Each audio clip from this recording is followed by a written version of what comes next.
Hi friends, welcome to my channel. I'm Arpita Karwa, and in today's video we are going to give you a complete detailed analysis of UGC NET exam that was conducted on 3rd of January 2025. So this video is going to be very beneficial for all those who sat for the exam, because in this video I'm going to come up with some important insights, and these insights would help you understand what is a safe score, as well as it is also going to help you gauge whether you have performed appropriately and you think that you are going to clear the cutoff. But ना सिर्फ इन students को ये video देखना चाहिए. आई would really suggest that वो सारे students जिनका exam कल से लेके 16 जनवरी के बीच में कहीं भी स्केड्यूल्ड है, वो सब भी इस वीडियो को जरूर देखें, बिकॉज उन सभी को इस वीडियो के थ्रू इंसाइट मिलेगा on how the paper was set, difficulty level क्या था, किस टाइप के क्वेश्चंस देखे गए थे और लास्ट मिनट रिवीजन में आपको किन टॉपिक्स पे फोकस करना है. Okay, so without any further delay let's jump right into the topic. But before that let me quickly show the notice of UGC net, जिसमें ये साफ साफ दिख रहा है कि 3rd जनवरी का जो एग्जाम हुआ था वो 2 शिफ्ट्स में हुआ था, जैसे कि सारे यूजीसी नेट के ऑनलाइन एग्जाम्स होते हैं. शिफ्ट 1 में जो स्टूडेंट्स बैठे थे वो पब्लिक एडमिनिस्ट्रेशन एंड एजुकेशन के सब्जेक्ट के थे, एंड शिफ्ट 2 में जो स्टूडेंट्स बैठे थे वो मेजॉरिटी स्टूडेंट्स इकोनॉमिक्स के थे. साथ ही साथ there is another subject code 066, उनके भी स्टूडेंट्स शिफ्ट 2 के अंदर बैठे थे. तो चलिए अब डिस्कस करते हैं कि इस वीडियो में हम क्या क्या मुद्दों पे बात करने वाले हैं. तो सबसे पहले मैं आपके सामने लेके आऊंगी ऑल 10 यूनिट्स का unit wise questions and detailed in depth analysis, जिसमें हम देखेंगे कि हर यूनिट से किस टाइप के क्वेश्चंस आए हैं. After discussing all the 10 units separately for both shift 1 and shift 2, we are going to look at an overall paper analysis. So हम UGC NET पेपर 1 के पूरे पैटर्न को समझेंगे, देखेंगे कि स्टूडेंट्स को डिफिकल्टी लेवल क्या लगा, सेफ स्कोर क्या होना चाहिए और क्या पेपर आउट ऑफ सिलेबस था या नहीं. एंड लास्ट में हम 2 बहुत इंपॉर्टेंट चीजों के बारे में डिस्कस करेंगे. हम बात करेंगे टिप्स और प्रेपरेशन स्ट्रैटेजी उन सभी के लिए जो अब आने वाले यूजीसी नेट एग्जाम में बैठने वाले हैं, जो 16 जनवरी तक कंडक्ट होगा. एंड साथ ही साथ हम बात करेंगे एक्सपेक्टेड रिजल्ट डेट की, so that you are well aware कि आप कब तक रिजल्ट एक्सपेक्ट कर सकते हैं. तो चलिए अब शुरू करते हैं हम यूनिट वाइज एनालिसिस, जिसमें सबसे पहले हम चलते हैं यूनिट 1 पे, which is teaching aptitude. So teaching aptitude में शिफ्ट 1 की अगर हम बात करें तो एक बहुत ही कॉमन टॉपिक से इन्होंने क्वेश्चन पूछा था, जिससे हर बार रिपीटेडली ये क्वेश्चन पूछते, दैट इज MOOC. और इसमें मैंने एस्ट्रिक का साइन लगाया है, which means that it is a rat. What is a rat? हम लोग अपनी कॉमन लैंग्वेज में इसे बोलते हैं रिपीटेडली आस्क्ड टॉपिक्स. सो ये क्वेश्चंस वो हैं जो आपको बार बार पूछे जा रहे हैं. Okay, so that is the reason why I have marked it with a asterisk. So आपको इस पूरे वीडियो के अंदर जहां जहां एस्ट्रिक मार्क्ड टॉपिक्स मिलेंगे, दैट मीन्स ये वो टॉपिक है जो आपको जरूर प्रिपेयर करके जाने हैं, बिकॉज यहाँ से अगले शिफ्ट में क्वेश्चन आने के बहुत ज्यादा चांसेस है. इसके अलावा अगर हम टीचिंग एप्टीट्यूड की बात करें तो शिफ्ट 1 में इंक्वायरी बेस्ड मॉडल्स, जो टीचिंग मॉडल्स का ये एक हिस्सा है, वहां से क्वेश्चंस आए हैं. इवैल्यूएशन जो एक बहुत इंपॉर्टेंट टॉपिक है, वहां से क्वेश्चन आए हैं. 3 बहुत ही इंटरेस्टिंग थ्योरीज से क्वेश्चन आए हैं, जो है BF स्किनर, जिन्होंने पूरा साइकोएनालिटिकल स्कूल ऑफ क्रिटिसिज्म पे इतना काम किया है. देन वी हैव थॉर्डाइक के भी बहुत इंपॉर्टेंट लॉज हैं टीचिंग एंड लर्निंग रिलेटेड, जहां से क्वेश्चन आए हैं. एंड वाइगॉत्सी के थ्योरी से क्वेश्चन आए हैं. इसके अलावा रीइंफोर्समेंट क्या होता है, जो बिहेवियरल डेवलपमेंट थ्योरी का एक हिस्सा है, वहां से क्वेश्चन आया है. एंड स्वयं प्रभा चैनल, जो अगेन एक बहुत ही कॉमनली आस्क्ड टॉपिक है, वहां से क्वेश्चन आए हैं. इसके अलावा टीचिंग डिसेबिलिटी से भी क्वेश्चन आए हैं, बट डिसेबिलिटी में किस पर्टिकुलर डिसेबिलिटी से क्वेश्चन आए हैं ये हमें स्टूडेंट्स ने अभी तक बताया नहीं है. सो आप देखेंगे कि स्वयं प्रभा के चैनल्स इतना इंपॉर्टेंट टॉपिक है कि हर बार कोई ना कोई चैनल से ये लोग या तो मैच द कॉलम या फिर डायरेक्ट क्वेश्चंस पूछते हैं. And that is the reason why जो यूजीसी नेट पेपर 1 की जिन्होंने भी मेरे बुक से तैयारी करी है, मैंने हमेशा उनको वहां पे मार्क करके दिखाया है कि एक एग्जाम एसेंशियल टॉपिक है और इसको बहुत अच्छे से प्रिपेयर करना जरूरी है. साथ ही साथ आज पूरे वीडियो में I will keep showing some book के फोटोज, ताकि वो सारे स्टूडेंट्स जिनके पास ऑलरेडी ये बुक है वो उन पेजेस को रेफर करके उनको जरूर से रिवाइज करके और पढ़ के जाए. ठीक है, अब बात करते हैं हम शिफ्ट 2 के क्वेश्चंस की। तो शिफ्ट 2 में टीचिंग एप्टीट्यूड के काफी कम क्वेश्चंस देखे गए हैं। That is what students have reported. बाकी तो पूरा क्वेश्चन पेपर जब हमारे सामने आएगा तब हम एग्जैक्टली कैलकुलेट कर पाएंगे नंबर ऑफ क्वेश्चंस। सो अगर हम शिफ्ट 2 की बात करें तो इम्प्लिसिट एक्सप्लिसिट मेमोरी से क्वेश्चन आया है। ये चीज मैंने बहुत ज्यादा डिटेल में चैप्टर 2 के अंदर अपनी बुक में डिस्कस करी है। And anybody who is preparing from that book, I would really want कि वो जो कॉन्सेप्ट कैप्सूल है उसको आप जरूर अच्छे से पढ़ें, बिकॉज ये अगेन एक बहुत ही कॉमनली रिपीटेड टॉपिक है। इसके अलावा जैसे शिफ्ट 1 में इन्होंने स्किनर थॉर्डाइक की थ्योरीज से क्वेश्चन पूछे थे, शिफ्ट 2 में इन्होंने कोऑपरेटिव लर्निंग थ्योरी से क्वेश्चन पूछा है। Okay, now we move on to unit number 2 which is research aptitude. So research aptitude में भी हमने एक चीज देखा जब स्टूडेंट से बात करी कि शिफ्ट 1 में रिसर्च एप्टीट्यूड से ज्यादा नंबर ऑफ क्वेश्चंस थे कंपेयर टू शिफ्ट 2।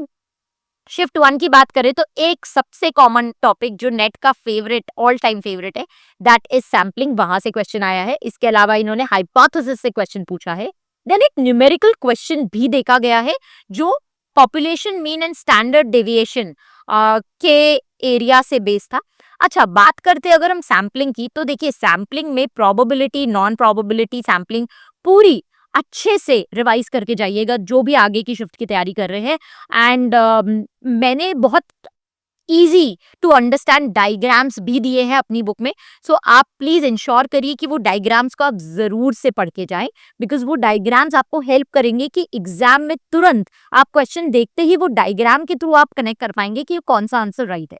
इसके अलावा अगर हम बात करते हैं तो एक बहुत ही इंपॉर्टेंट और फ्रीक्वेंटली रिपीटेड टॉपिक से इन्होंने वापस क्वेश्चन पूछा है, that is tools, plagiarism detection softwares, जो रिसर्च के टूल्स है वहां से।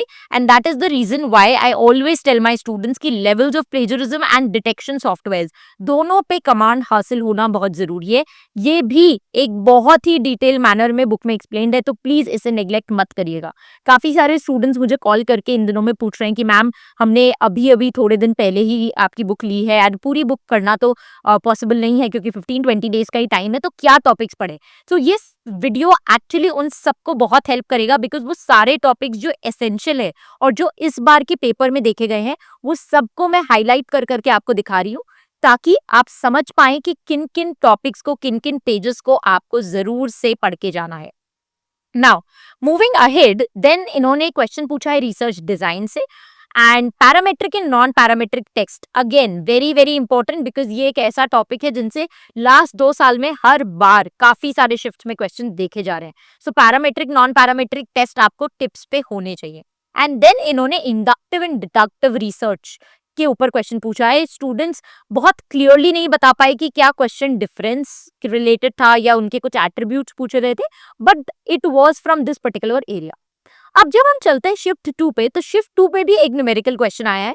शिफ्ट 1 में क्वेश्चन आया है population mean and standard deviation से, वेयर एज शिफ्ट 2 में जो क्वेश्चन आया है वो जेड वैल्यू बेस्ड आया है। इसके अलावा इन्होंने एम्पेरिकल रिसर्च क्या होती है उस पे क्वेश्चन पूछा है। तो जो भी लोग बुक को रेफर कर रहे हैं उसमें पूरा एक चैप्टर है मेथड्स ऑफ रिसर्च का, जिसके अंदर इंडक्टिव, डिडक्टिव, एम्पेरिकल रिसर्च और सारे और रिसर्च जो आगे वाले शिफ्ट्स में पूछे जा सकते हैं वो सब कवर्ड है। तो प्लीज इंश्योर करिए कि आप वो छोड़ के ना जाए। एंड लास्ट जो क्वेश्चन हमने देखा है, third question, that is APA style. So इन्होंने 4 आई थिंक बुक के टाइटल्स दिए हैं अलग अलग स्टाइल में, and they have asked you to find out the right way of the book title. So APA style के अकॉर्डिंग कौन सा बुक टाइटल सही से लिखा गया है वो आपको फाइंड आउट करना है। एंड इसके लिए मैं बहुत ज्यादा रेकमेंड करूंगी कि आप जब रेफर करेंगे एपीए स्टाइल वाला पोर्शन जब पढ़ते हैं बुक के अंदर, तो मैंने सारे स्टाइल्स का कंपैरिजन आपको दिया है। ओके, जो सारे स्टाइल्स में किस तरह से लिखा जाता है, क्या डिफरेंस है, कहाँ पे कॉमा आएगा, कहाँ पे फुल स्टॉप आएगा, तो उस चीज को जरूर से रिवाइज करके जाएं, बिकॉज बहुत छोटी छोटी माइनर डिफरेंसेस है सारे स्टाइल्स में, बट उससे आपका पूरा आंसर सही या गलत होता है। Okay, moving on to unit number 3, reading comprehension. तो एक बहुत ही बढ़िया चीज हुई है, दोनों शिफ्ट के सारे स्टूडेंट्स जिनसे भी मेरी बात हुई है, we have interviewed more than 30-35 students each shift, and सभी स्टूडेंट्स ने कलेक्टिवली एक ही चीज बोली है कि आरसी बहुत इजी लगा।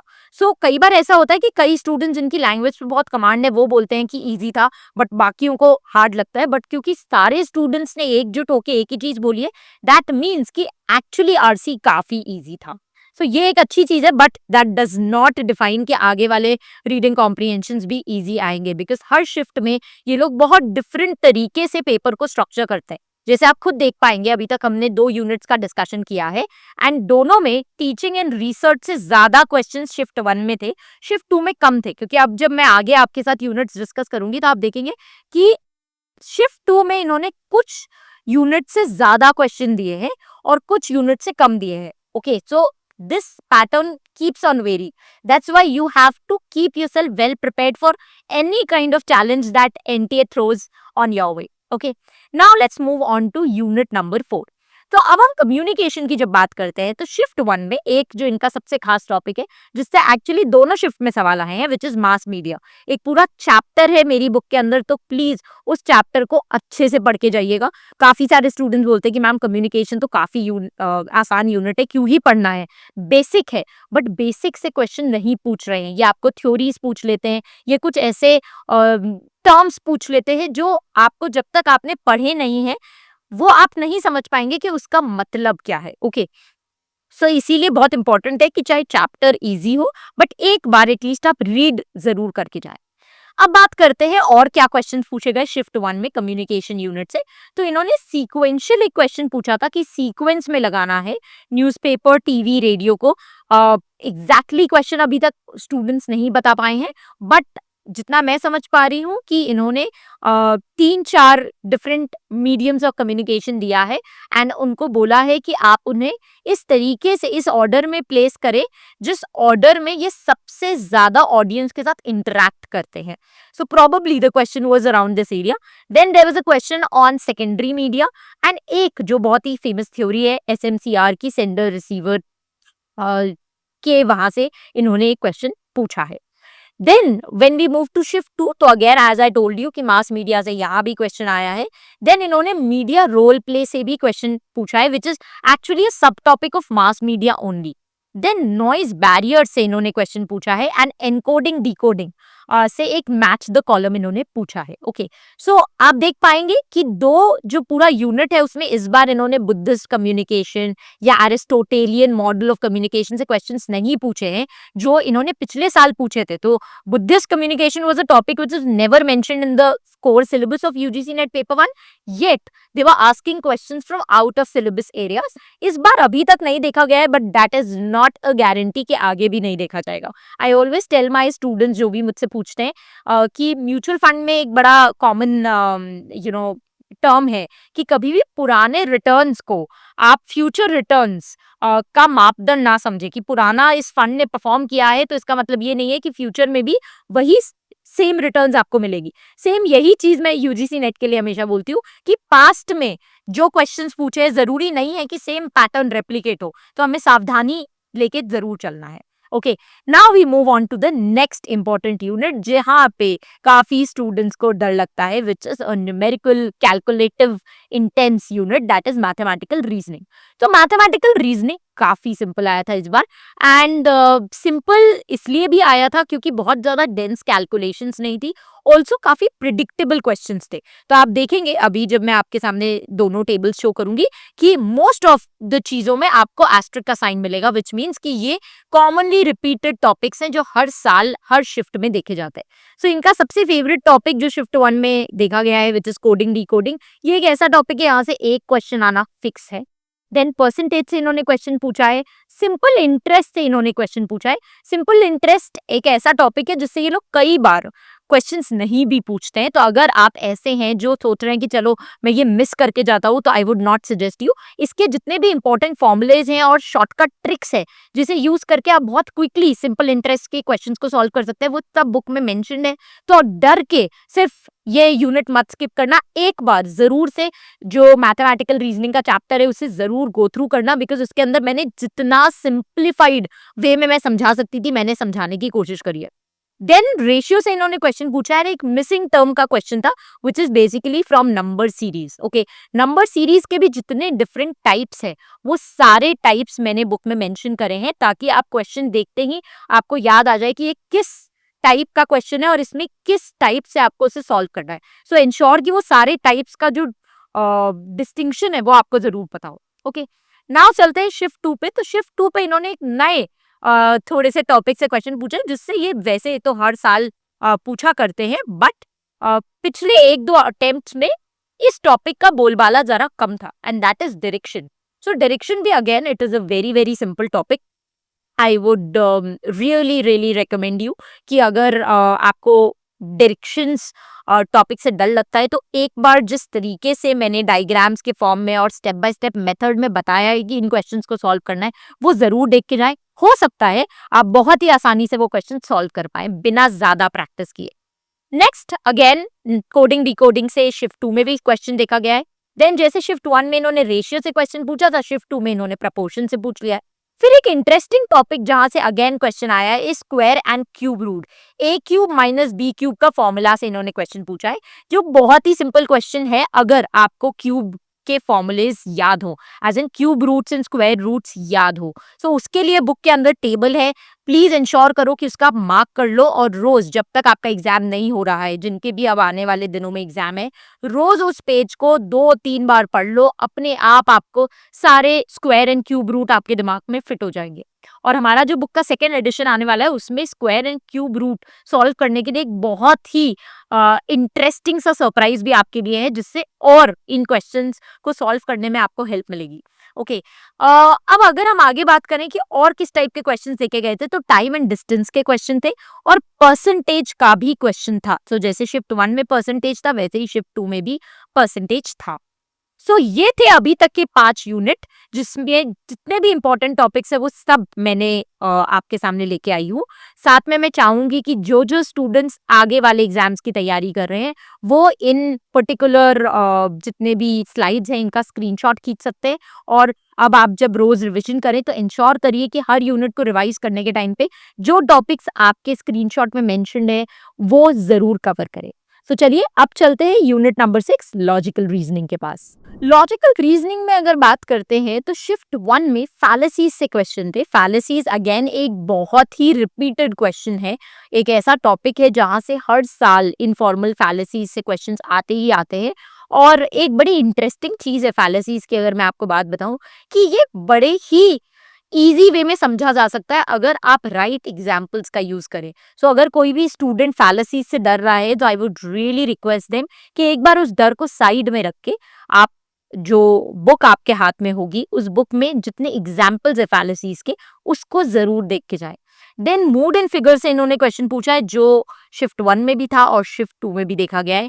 देन स्क्वायर ऑफ ऑपोजिशन से इन्होंने क्वेश्चन पूछा है। Square of opposition again a very very simple topic, her bar repeat होता है, तो जरूर जरूर देख के जाइएगा। एंड देन अगर हम इंडियन लॉजिक की बात करें तो इन्होंने न्याय फिलोसफी से भी एक क्वेश्चन पूछा है।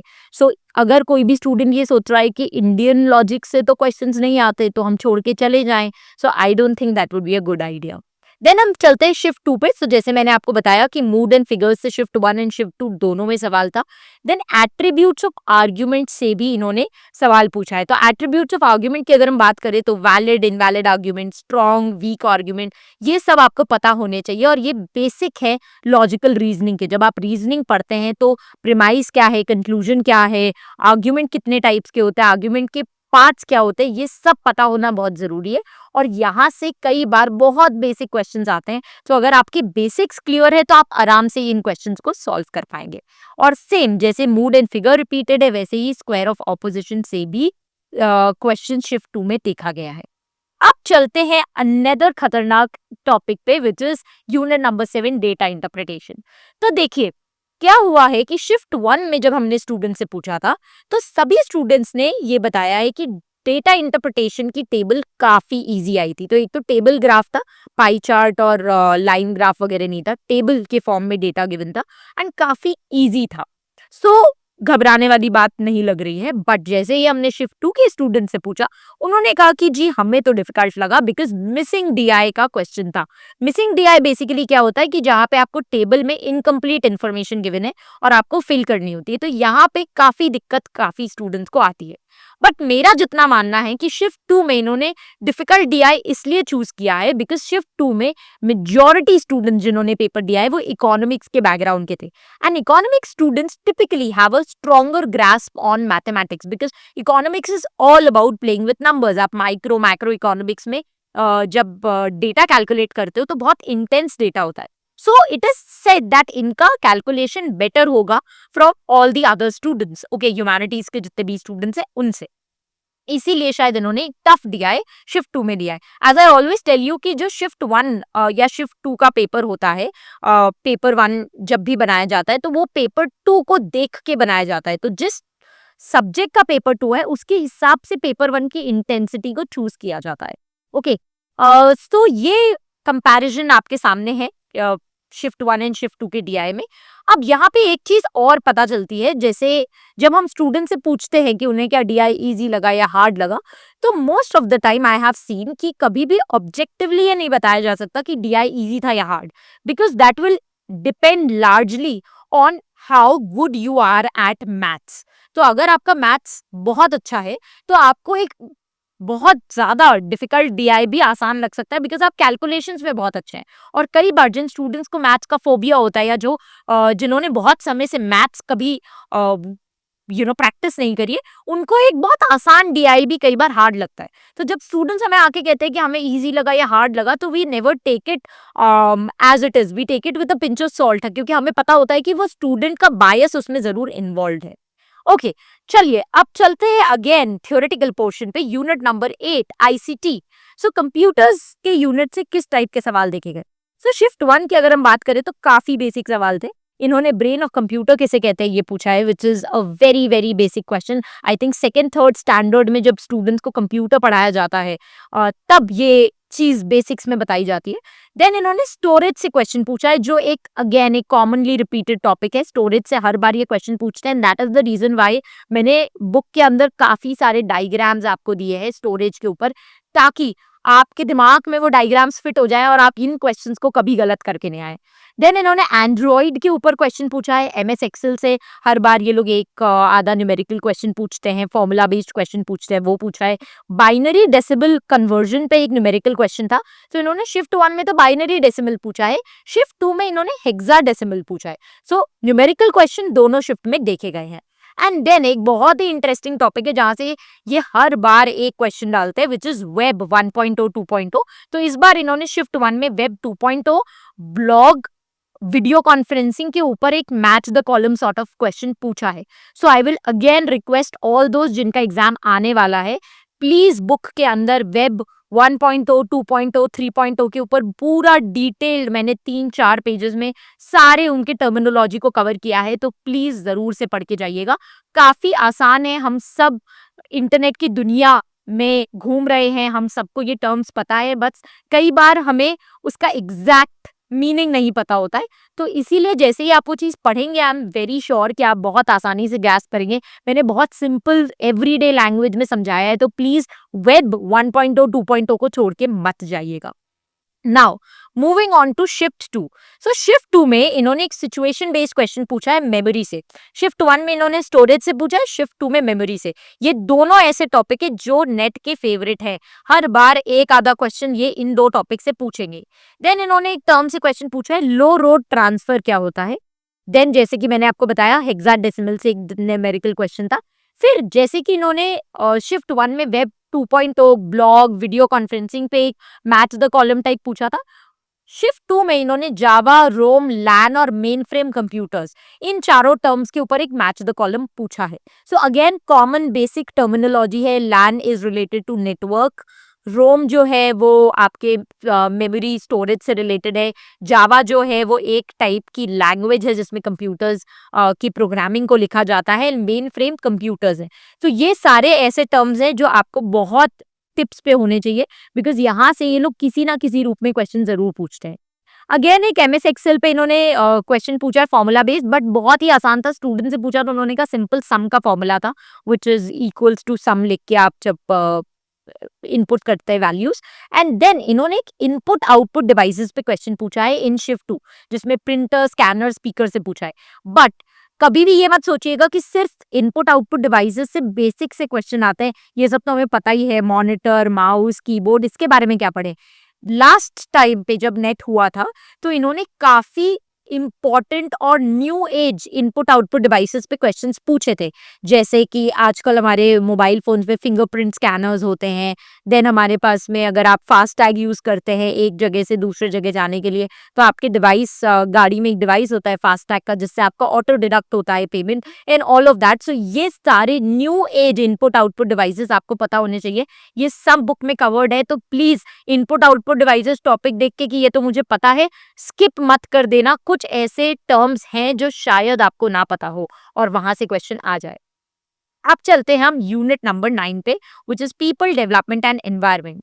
तो देखिए जी, अगेन मैं वापस से सेम बात बोलूंगी कि काफी previous year based question paper आया था। पीपल डेवलपमेंट एनवायरमेंट से भी लगभग सिमिलर टाइप के क्वेश्चंस रिपीट हुए हैं। सो अगर हम बात करें शिफ्ट 1 की, तो बायो फॉर्मुलेशन से क्वेश्चन आया है, मॉन्ट्रियल प्रोटोकॉल से आया है। जैसे मैं हमेशा बोलती हूँ कि सारे प्रोटोकॉल्स आपकी टिप्स पे होने चाहिए। इस बार इन्होंने मॉन्ट्रियल प्रोटोकॉल से दिया है, नेक्स्ट शिफ्ट में, नेक्स्ट डे में ये लोग किसी और प्रोटोकॉल से देते हैं। तो जितने भी एनवायरमेंटल प्रोटोकॉल एक्ट्स हैं, जितने भी अलग अलग सबमिट्स हुए हैं, कन्वेंशंस हुए हैं, वो सब आपको पता होना चाहिए। सारा एक पर्टिकुलर चैप्टर में कवर्ड है। तो बुक में अगर आप उस चैप्टर का, मैंने आपके सामने अभी सिर्फ चैप्टर का जो इंडेक्स है वो रखा है, और आप देख सकते हैं ये सारे प्रोटोकॉल्स ऐसे हैं जो नेक में पूछे जा चुके हैं। That is the reason why I have compiled all of them together in just one chapter, so ensure that you read them all. Then इन्होंने यूवी रेडिएशन से क्वेश्चन पूछा है, पोल्यूटेंट से क्वेश्चन पूछा है, जो ये हर साल पूछते हैं। Pollution again is a very very important topic. Air water pollution से भर भर के क्वेश्चन पूछे गए हैं। देन इन्होंने वाटर एक्ट से क्वेश्चन पूछा है, विच मीन्स कि एनवायरमेंटल लॉ के टॉपिक से भी इन्होंने इस बार एक क्वेश्चन पूछा है। देन इन्होंने ग्रीन हाउस गैसेस, जिसमें मिथेल और मिथाइल से पूछा है, CH3 and CH4। So again green house gases वाला जो टेबल है मेरा, वो जरूर जरूर से रेफर करके जाना। उसमें सारे ग्रीन हाउस गैसेस है और उनको कैसे याद रखना है उसका एक छोटा सा मैंने निमोनिक भी दिया है, तो प्लीज पढ़ के जरूर जाना। ये सारे जो मैं अभी आपको इंसाइट्स दे रही हूँ, ये लास्ट मिनट रिविजन टिप्स है, which will help you a lot. So make sure that you do not miss any of this. Then इनका again all time favorite topics, which is sustainable development goal and millennium development goal, वहां से भी shift 1 में question आया है। Shift 2 में question नहीं देखा गया है, बट अगेन हो सकता है जब मैंने स्टूडेंट से बात करी हो तो याद नहीं रहा हो उनको, इसलिए उन्होंने बताया नहीं हो सकता है एक आधा क्वेश्चन SDG MDG से शिफ्ट 2 में भी आया हो। बस SDG MDG दो ऐसी चीज है जिसे आप मिस आउट करके नहीं जाएंगे। ये लोग नंबर ऑफ गोल्स पूछते हैं, कई बार एग्जैक्ट गोल भी पूछ लेते हैं। सो इंश्योर कि आपको ये सारी चीजें पता हो। पूरे पीपल डेवलपमेंट एनवायरनमेंट के आप जब मेरा यूनिट पढ़ेंगे बुक में, तो मैंने उसमें फॉरगेट मी नॉट्स करके डिफरेंट बॉक्सेस बनाए हैं, जिन बॉक्सेस का मतलब ही ये है कि उसमें वो सारी इंफॉर्मेशन मैंने शॉर्ट हैंड फॉर्मेट में दे दी है, जिससे आपको पता रहे कि इसको लास्ट में मुझे एक बार रिवाइज करके जाना है। और हर चैप्टर के एंड में भी आपको चैप्टर हाइलाइट्स मिलेंगे, उसमें भी ये सारी इंफॉर्मेशन को मैंने एक पेज में स्क्वीज कर दिया है, ताकि आप बस उसको रिवाइज करें एंड एग्जाम देने जा सके, क्योंकि ये सारा बहुत ज्यादा मगिंग आप रिक्वायर करता है, जो इम्पॉर्टेंट है कि एग्जाम के लास्ट 2-3 दिन आपको सिर्फ आपके 10-20 पन्ने के नोट्स हों, जिससे आप बार बार मगअप करें। काफी स्टूडेंट्स नहीं बनाते, इसीलिए मैंने हर चैप्टर के बाद में वैसा ही नोट्स आपके लिए बना के ऑलरेडी दे दिया है। अब चलते हैं शिफ्ट 2 पे। तो शिफ्ट 2 पे इन्होंने व्हीकल फ्यूल्स पे क्वेश्चन पूछा है, एनर्जी रिसोर्सेज से क्वेश्चन पूछा है, एंड वेस्ट वाटर ट्रीटमेंट से पूछा है। लास्ट ईयर भी वेस्ट वाटर ट्रीटमेंट से हर शिफ्ट में एक आधा क्वेश्चन आ रहा था। तो अगेन वेस्ट वाटर ट्रीटमेंट के जितने भी स्टेप्स हैं और जो प्रोसेस है उसको जरूर देख के जाइएगा। और एक बहुत ही प्यारा क्वेश्चन जो मेरे दिल के बहुत करीब है, क्योंकि वीओसी और पीओपी ये दो टर्म है जो नेट ने एकदम अपने दिलो जान में घुसा लिया है। हर बार एक क्वेश्चन आएगा और ये ऐसे पोल्यूटेंट्स हैं जो हमें एक्चुअल में नहीं पता होते। सो वीओसीज एंड पीओपी जरूर पढ़ के जाइएगा, बिकॉज इस बार पीओपी से क्वेश्चन आया है। काफी स्टूडेंट मुझसे पूछ रहे थे बुक में पीओपी वाला टॉपिक कहाँ है, तो जी वाटर पोल्यूटेंट्स, वाटर पोल्यूशन वाला जो पूरा टॉपिक है आपके पोल्यूशन वाले चैप्टर में, उसमें परसिस्टेंट ऑर्गेनिक पोल्यूटेंट के ऊपर पूरा डिस्कशन है। साथ में पीओपी और वीओसी में क्या डिफरेंस है वो भी है, बिकॉज ये भी नेट में लास्ट ईयर पूछा गया था, तो जरूर पढ़ के जाना। और अब हम चलते हैं लास्ट यूनिट पे, विच इज हायर एजुकेशन। अच्छा, एक चीज before we move to higher education, एक बड़ी सरप्राइजिंग चीज मैंने नोट करी कि इन्होंने इस बार नेचुरल हजार्ड से क्वेश्चन नहीं दिया। सो पूरा एक बहुत इंपॉर्टेंट टॉपिक है वोल्केनो, अर्थक्वेक, पूरा स्किप कर दिया। बट डजंट मीन कि आगे वाले शिफ्ट में नहीं आएगा, बिकॉज ये लोग एक ही टॉपिक को रिपीट नहीं करके अलग अलग शिफ्ट में अलग अलग टॉपिक से पूछते हैं, ताकि ये ओवरऑल पूरा सिलेबस कवर कर ले। और ये जिन टॉपिक्स में मैंने एस्ट्रिक लगा के रैक लिखा है, विच इज रिपीटेड रियली आज टॉपिक, ये वो टॉपिक है जो लगभग हर शिफ्ट में पाया जाता है।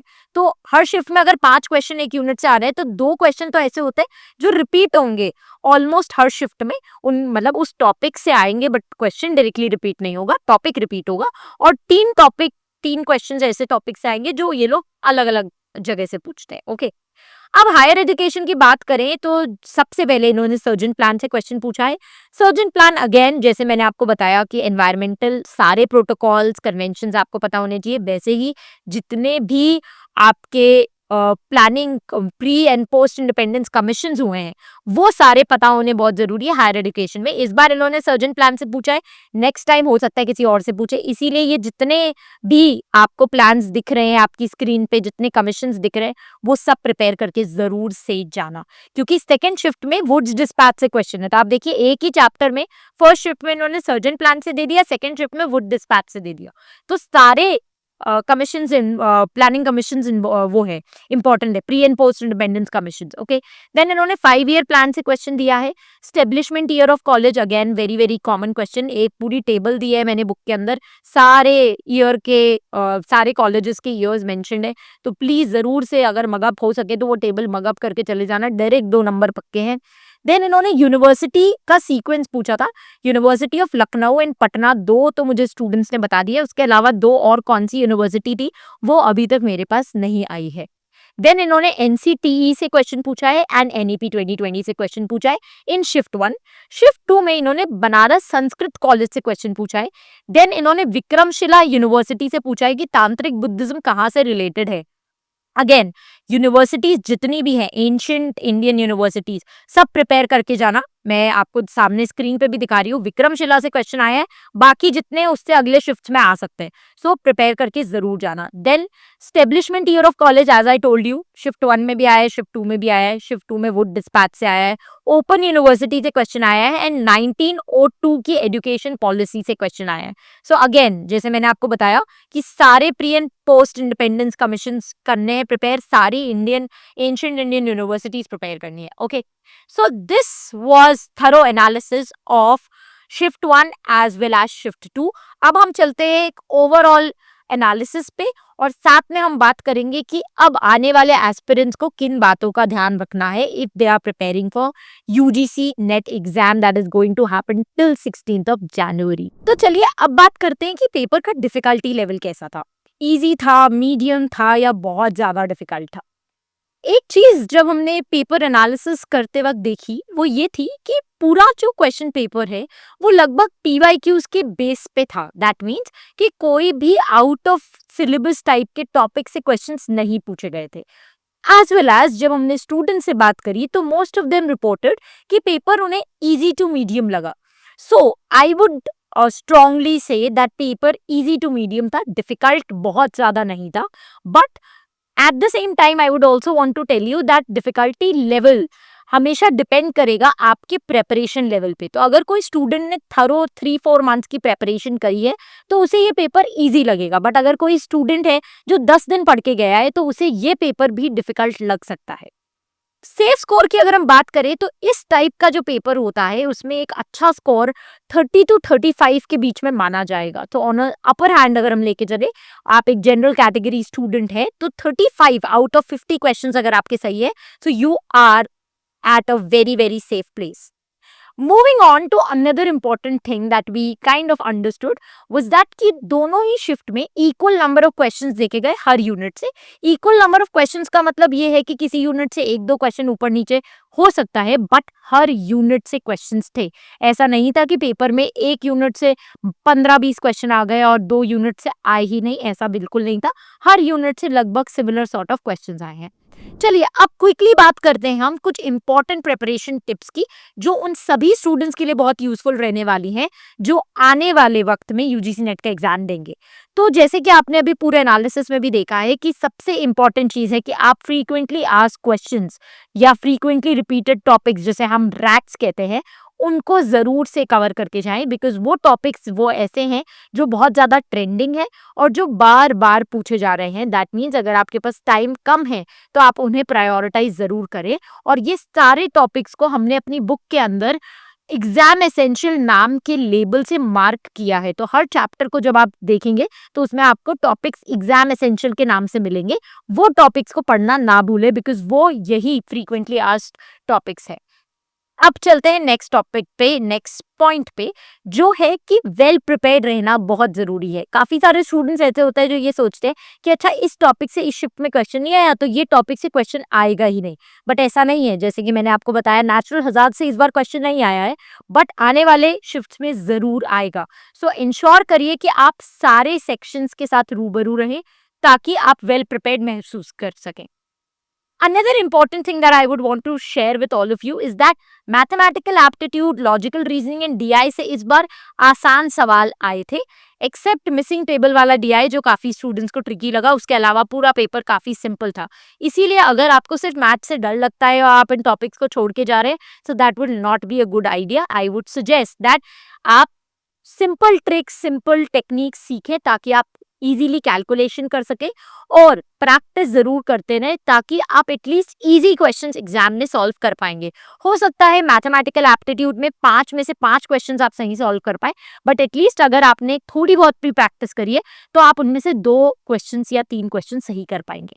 And finally and the most important point is that practice PYQs बहुत ही ज्यादा इंपॉर्टेंट है, बिकॉज इस बार का पेपर क्लियरली ये शो करता है कि इस एग्जाम ने पूरा अगस्त 2024 के एग्जाम का पैटर्न को मिमिक किया है। दैट्स वाई अगर आपने अगस्त के पैटर्न के हिसाब से तैयारी करी होती, उसके PYQs सॉल्व करे होते, तो आप बहुत आराम से इस बार के पेपर में भी स्कोर कर सकेंगे। सो इसीलिए मैं आपको सजेस्ट करूंगी कि PYQs को जरूर प्रैक्टिस करें, and that is the sole reason why in my book at the end of each unit I have given PYQs from 2014 to 2024। Why? Because I know कि प्रैक्टिस क्वेश्चन से भी ज्यादा important अगर कुछ है तो वो है PYQs। काफी सारे स्टूडेंट्स बोलते हैं नहीं हमें PYQs नहीं करने, हमें तो मॉक टेस्ट करने हैं या प्रैक्टिस क्वेश्चंस करने हैं, but I would really recommend them कि PYQs are nothing but practice questions for you, but वो exactly उस पैटर्न में बने हुए हैं और उन लोगों ने सेट करे जो इस बार का पेपर सेट करेंगे। So what can be a better practice than practicing the previous year questions? So चलिए अब इस वीडियो को खत्म करने के पहले एक छोटी सी टेबल को और देख लेते हैं। एक्सपेक्टेड रिजल्ट डेट काफी सारे स्टूडेंट्स पूछते रहते हैं, so I would want to tell you that इस टाइप से कुछ टेंटेटिव डेट्स हमें लगता है based on the past trends of UGC NET की देखी जाएगी। Provisional answer key will be out somewhere around second week of February. Objection window जो है वो थर्ड वीक ऑफ फेब्रुवरी के आसपास क्लोज होगा, एंड फाइनल आंसर की and result declaration should ideally happen before or in the first week of March. So that's it from my side for this video lecture. I'll meet you very soon in the next video lecture. Till the time we meet next, happy learning, keep loving literature, and stay tuned to arpitakarwa.com.